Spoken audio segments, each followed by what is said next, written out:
پھر حضرت مسیح علیہ السلام فرماتے ہیں ہمیں اللہ تعالیٰ نے وہ نبی دیا جو خاتم المومنین، خاتم العارفین، خاتم النبیین ہے، اور اسی طرح پر وہ کتاب اس پر نازل کی جو جامع الکتب اور خاتم الکتب ہے۔ رسول اللہ صلی اللہ علیہ وسلم جو خاتم النبیین ہیں اور آپ صلی اللہ علیہ وسلم پر نبوت ختم ہو گئی، تو یہ نبوت اس طرح پر ختم نہیں ہوئی جیسے کوئی گلا گھونٹ کر ختم کر دے۔ ایسا ختم قابل فخر نہیں ہوتا، بلکہ رسول اللہ صلی اللہ علیہ وسلم پر نبوت ختم ہونے سے یہ مراد ہے کہ طبعی طور پر آپ صلی اللہ علیہ وسلم پر کمالات نبوت ختم ہو گئے، یعنی وہ تمام کمالات متفرقہ جو آدم سے لے کر مسیح ابن مریم تک نبیوں کو دیے گئے تھے، کسی کو کوئی اور کسی کو کوئی، وہ سب کے سب حضرت صلی اللہ علیہ وسلم میں جمع کر دیے گئے، اور اس پر تباً آپ خاتم النبیین ٹھہرے۔ اور ایسا ہی وہ جمیع تعلیمات، وصایا اور معارف جو مختلف کتابوں میں چلے آتے ہیں، وہ قرآن شریف پر آ کر ختم ہو گئے، اور قرآن شریف خاتم الکتب ٹھہرا۔ پھر آپ فرماتے ہیں خاتم النبیین کا لفظ جو حضرت صلی اللہ علیہ وسلم پر بولا گیا ہے، بجائے خود چاہتا ہے اور بالطبع اسی لفظ میں ہی رکھا گیا ہے کہ وہ کتاب جو حضرت صلی اللہ علیہ وسلم پر نازل ہوئی ہے وہ بھی خاتم الکتب ہو اور سارے کمالات اس میں موجود ہوں، اور حقیقت میں وہ کمالات اس میں موجود ہیں،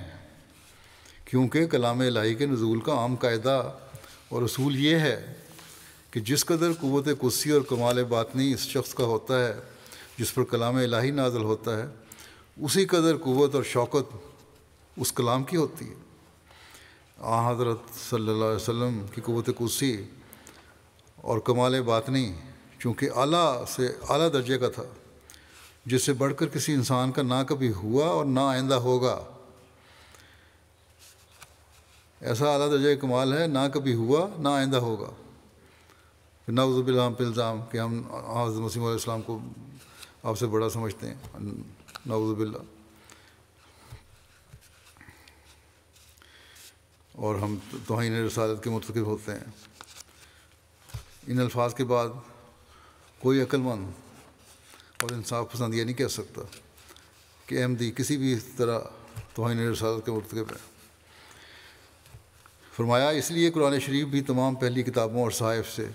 اس اعلیٰ مقام اور مرتبہ پر واقع ہوا ہے جہاں تک کوئی دوسرا کلام نہیں پہنچا، کیونکہ حضرت صلی اللہ علیہ وسلم کی استعداد اور قوت قدسی سب سے بڑی ہوئی تھی، اور تمام مقامات کمال آپ پر ختم ہو چکے تھے، اور آپ انتہائی نقطے پر پہنچے ہوئے تھے۔ اس مقام پر قرآن شریف جو آپ پر نازل ہوا کمال کو پہنچا ہوا ہے، اور جیسے نبوت کے کمالات آپ پر ختم ہو گئے، اسی طرح اعجاز کلام کے کمالات قرآن شریف میں ختم ہو گئے۔ آپ خاتم النبیین ٹھہرے اور آپ کی کتاب خاتم الکتب ٹھہری۔ فرمایا جس قدر مراتب اور وجوہ اعجاز کلام کے ہو سکتے ہیں، ان سب کے اعتبار سے آپ کی کتاب انتہائی نقطے پر پہنچی ہوئی ہے۔ جو بھی مرتبہ ہو، جو بھی وجوہات ہو سکتی ہیں کسی کلام کے بڑائی کی اور اعجاز کی، وہ سب اس میں موجود ہیں، یعنی کیا باعتبار فصاحت و بلاغت، کیا باعتبار ترتیب مضامین، کیا باعتبار تعلیم، کیا باعتبار کمالات تعلیم، کیا باعتبار ثمرات تعلیم۔ غرض جس پہلو سے دیکھو اسی پہلو سے قرآن شریف کا کمال نظر آتا ہے اور اس کا اعجاز ثابت ہوتا ہے، اور یہی وجہ ہے کہ قرآن شریف نے کسی خاص امر کی نظیر نہیں مانگی، بلکہ عام طور پر نظیر طلب ہے، عام طور پر نظیر طلب کی ہے، یعنی جس پہلو سے چاہو مقابلہ کرو، خواہ بلحاظ فصاحت و بلاغت، خاص پہلو کو نہیں مانگا، کسی طرح آؤ قرآن شریف سے مقابلہ کر لو۔ قرآن شریف میں ہر قسم کے مضامین موجود ہیں، خواہ بلحاظ فصاحت و بلاغت ہے، خواہ بلحاظ مطالب اور مقاصد ہے، خواہ بلحاظ تعلیم ہے،